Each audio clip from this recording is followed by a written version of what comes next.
What's going on? I'm back and I'm going to continue to talk about biaxial compression. Okay, I know I've been talking about biaxial compression a lot lately, and I'm going to continue to talk about it a lot because of this is new information. Not really new information, but I've been talking about this for about 10 years and I stopped because it was just too much for people's minds, for the simple fact that it goes against everything that's been taught in lifting. Okay, and yeah, it's just hard for people to grasp, and they look at me and they say, oh Richard, you're just genetically strong. It don't work like that for everybody. I beg to differ, but it is that time for me to put this information out there to where people start to understand, because it's very, very important for y'all to know, so that you can grow in your field and sport and actually just understand movement even more, okay, or the body even more, okay. So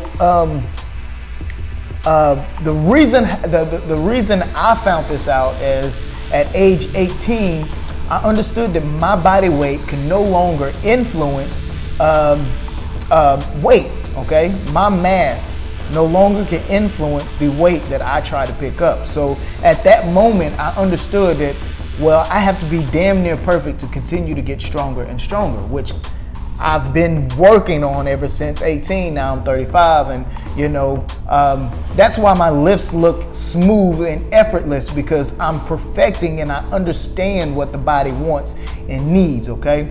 And what it needs is, and what it wants is to be energetically activated instead of muscular activated, okay? With biaxial compression, for the past few years, I've been teaching biaxial compression, or giving the understanding of biaxial compression through, a band or a spring, which I'm going to show you today exactly what biaxial compression is, okay? So we're gonna start off here first with this band, okay? And I'm gonna put this in a deadlift position, like a deadlift person, okay? So I'm gonna explain what I'm actually talking about. So if you see this band here, I'm putting it in a deadlifting starting position, okay? So this part here is like the back, this is the butt, and this is the knees, okay? So the way we think of deadlift as a pull, okay, as pulling the weight up, or a hinge, okay, I'm gonna show you what happens 99.9% of the time, okay? So when you pull or hinge the weight up, okay, boom, that'll happen. What happens here? You get soft knees, okay? The knees stay soft, okay? So why is that? And ain't that very important to have the drive of your legs the whole time? Okay, so when you pull, you get soft knees. You're taking the legs out of it, where the legs need to be the sole force of energy, okay? The back or the upper body, well, the hips and up is there just to maintain, okay, while the joints do the function, okay? So even if you're in this position and you still do a hinge, okay, and you push your feet in the ground, watch what happens, okay? So hinge, push my feet in the ground, still have soft knees, okay? So like I said, biaxial compression is two opposing forces going along a object, okay, that decrease the volume of that object, okay? So how do we create biaxial compression? Okay, like I said earlier, is the fact that you need to create an energy flow, okay? Energy needs to go out the body two different ways. We are an electrical system, so energy needs to go up. Say for squat, energy needs to go up into the bar, and energy needs to go down into the ground, okay? For deadlift, I don't want to speak too much about it just yet, but I'm going to explain deadlift a little bit more, but of how to do biaxial compression. But I'm going to just show you what biaxial compression is, okay, or how it it functions on the body. But like I said, so when you have energy going both ways for every action, when you have a compression, okay, going two opposing pressures, decreasing the volume of an object, for every action, there's an opposite and equal reaction. So for us to create biaxial compression, we have to have energy going out both ways to create that compression. I hope y'all follow me there. Okay, so that's what I'm gonna do here with this band. Okay, so I'm back in this deadlift position here. Okay, and what I'm gonna do is I'm going to bring energy to both sides. Okay, energy going out. So when I push energy out, what happens to this band? It straightens up. So everybody who watches me lift, okay, you see how my lifts look smooth and it looks effortless most of the time, is because I'm utilizing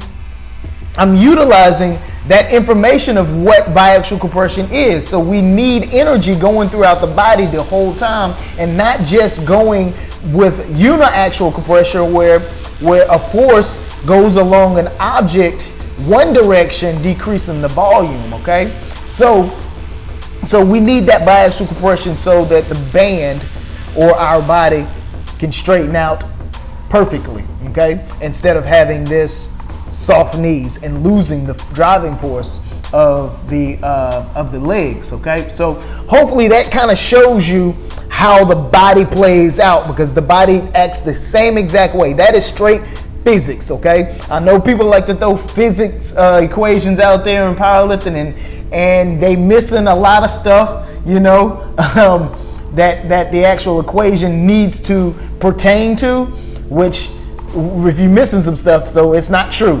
But hopefully this kind of gives you an idea of what the body should be doing. Okay, you shouldn't be training the body in sections where you're hinging and then trying to straighten out the legs. Okay, or even in box squats where you're going down, you're sitting, okay, and then you have to lean forward to stand up. That's two different movements in one movement. Okay, you're teaching yourself how to compartmentalize a single movement. Okay, we're a single unit. We don't move in sections. Okay, so next thing is I'm going to show you a spring, but it's going to be hard. Hopefully you can see this. All right, so what biaxial compression is, and this is actually opposite of the body, but it's going to show you exactly what the body's doing. Okay, so when I said two opposing forces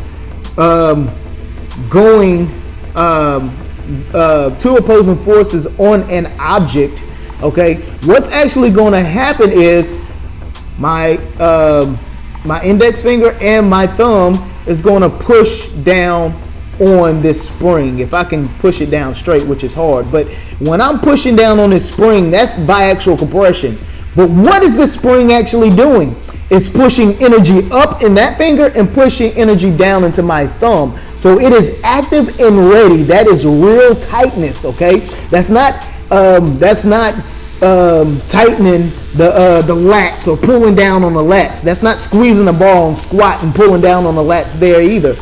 This is active. This is energy activation for real tightness and to get the real stretch reflex. Okay, instead of sitting there trying to actively tighten muscles and say, well, I know this muscle does this, so I'm going to tighten my lats and do some seated rows. No, you don't do that.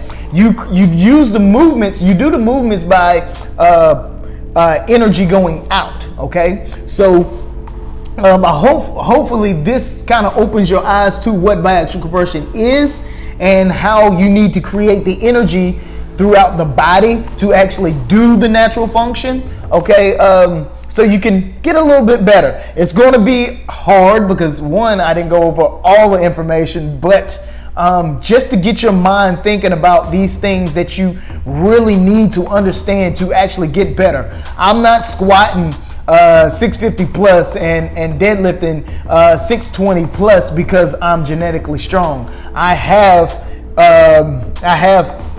damn near perfect proportions as far as I don't have long arms. That's the first thing I do when I do a seminar is I let people look at me. I say, look, I don't have long arms, but really it's understanding how the body wants to be used. Okay, and the body don't want to be physically activated, okay? What you want to do, or here's that saying, a fast runner is a relaxed runner. It's the same thing for lifting. You have to be relaxed and energy activated in order to be your best, okay? So again, hopefully this shed some light on some of the information that I talk about and how everybody, really turn their head towards this information, which I don't expect anything less, because it's something that people don't know and they never experience, from the new people to the very top of my peers and people a little bit below me would ever understand, because it's something different. So ponder on that. Just note, you heard this here first, and you will only hear this here first, but also keep looking out. I've been working on my book and it's almost finished. I know it's been about 6 years now, so it is that time. That's why I'm starting to put out this information. Stay tuned. It's going to be a lot of good information. So it's going to change the whole game of the fitness industry and how the body wants to be utilized. So I'm excited. See y'all guys later. I'm out.